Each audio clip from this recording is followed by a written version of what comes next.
से हम देखे नहीं उनकर हर वीडियो, हर हाउ कौन नेता पोटाहा कौन बालोग उ लोग के कहे लोग मसूरी लाल यादव कौन है, पवन सिंह नहीं जानते।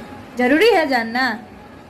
भोजपुरी इंडस्ट्री में हम खेसारी जी को जानते हैं, मनोज तिवारी जी को जानते हैं, नीरव जी को जानते हैं, ये लोग हैं स्टार।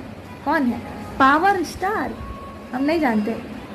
सुबह सुबह हमको फ़ोन आयल रहे भोरे भोरे कि रात के हमरा फ़ोन आयल रहे एगो नंबर से, तू एंगे कहबो नू पवन सिंह के बारे में तो तहरा भोजपुरी में काम ना मिली, लागत तक कि लिखवा ले बड़न।